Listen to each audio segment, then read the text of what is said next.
आज योग ने पूरी दुनिया को भारत के साथ जोड़ के रखा हुआ है। योग दुनिया के लिए एक ऊर्जा बनता जा रहा है, भारत के लिए विश्वास का बड़ा कारण बनता जा रहा है। जिस भारत के पास आस्था के केंद्र हो, जिस भारत के पास आयुर्वेद हो, जिस प्रकार से भारत के पास होलिस्टिक हेल्थ केयर की व्यवस्था हो, हील इन इंडिया का मूवमेंट हो, हम दुनिया के अंदर हमारे सामर्थ्य को लेकर के जा सकते हैं।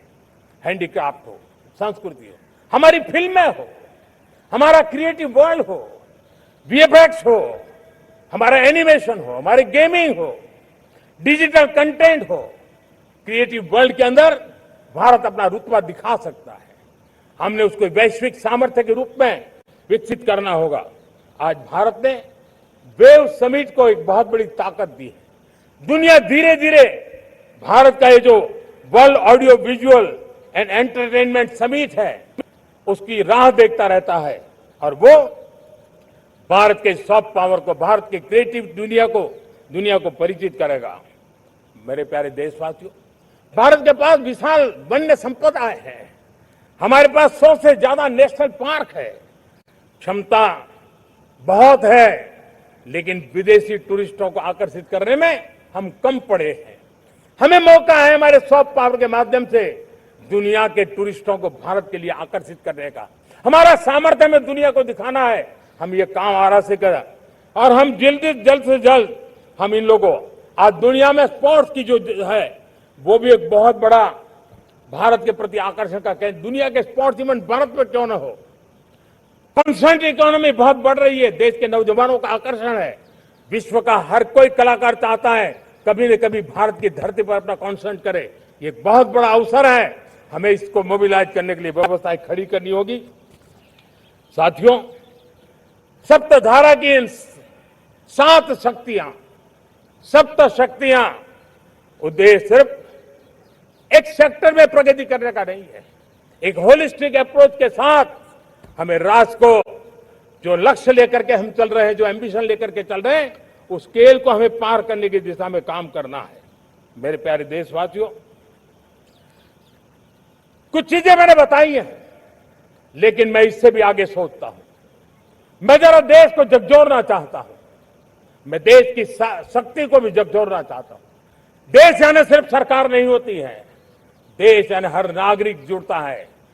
क्या हम सोच नहीं सकते कि फॉर्च्यून 500 की चर्चा तो बहुत सुनते हैं, आने वाले एक दशक में इन फॉर्च्यून 500 में 50 कंपनियां भारत की क्यों न हो, ये लक्ष्य हमारा क्यों न होना चाहिए। आज बैंकिंग सेक्टर फल फूल रहा है। दुनिया की टॉप बैंक के अंदर भारत की बैंक का झंडा भी क्यों न फहरता हो। भारत की बैंक भी टॉप बैंक 5 बैंक में भारत की भी एक बैंक होनी चाहिए। भारत की फार्मा की दिशा में हमने बहुत काम किया है, लेकिन समय की मांग है कि दुनिया की 5 बड़ी फार्मा कंपनियों में भारत की भी 1-2 फार्मा कंपनियों का नाम गूंजना चाहिए। भारत उसमें अपना स्थान बनाना चाहिए। लॉ फर्म्स होते हैं, रेटिंग एजेंसी होती है। क्या समय की मांग नहीं है कि ग्लोबल लीडरशिप अब हमारे हाथ में होनी चाहिए। टैलेंट है, सामर्थ्य है, हमारा लंबा इतिहास भी है, भाषाओं पर हमारा प्रभुत्व है, हमें विश्व में पहुंचना चाहिए। हमारी कोई कंसल्टिंग फर्म, अकाउंटिंग फर्म दुनिया के टॉप फर्म्स के अंदर क्यों नहीं होनी चाहिए।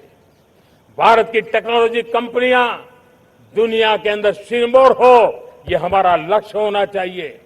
हमारे ऐसे ब्रांड हो जिससे दुनिया आकर्षित होती हो, हमारे ब्रांड हमारे देश की पहचान हो और विश्व के लिए एक डेस्टिनेशन बन जाए, उस दिशा में हमें काम करना है। और इसके लिए मैं राज्य सरकारों को कहना चाहता हूं, मैं स्थानिक स्वराज की संस्थाओं को कहना चाहता हूं, भारत सरकार का भी यह दायित्व है कि हमें हमारे रिफॉर्म की गति बढ़ानी होगी। हमें 2047 के लक्ष्य के अनुरूप हमारी व्यवस्थाओं को विकसित करना होगा। हमें बीते हुए काल के नीति नियमों से नहीं चल सकते, हमें आने वाले सपनों के हिसाब से नीति नियमों को गढ़ना होगा। और इसको अगर हम करेंगे तो मुझे पूरा विश्वास है और मैं देशवासियों को भरोसा देता हूं, इसी रास्ते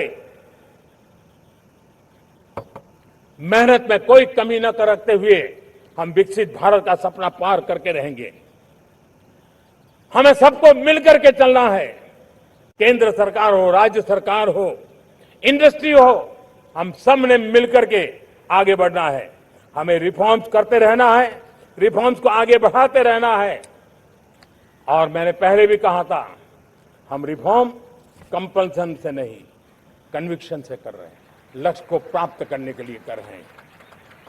मेरे प्यारे देशवासियों, जब मैं विकसित भारत की बात कर रहा हूं, देश को तेज गति से आगे बढ़ाने की बात कर रहा हूं, उसका सबसे बड़ा लाभार्थी कौन है? इन सारे प्रयासों का सबसे बड़ा साधक कौन है? अगर साधक है तो मेरे देश का युवा है, मेरे देश की युवा शक्ति है।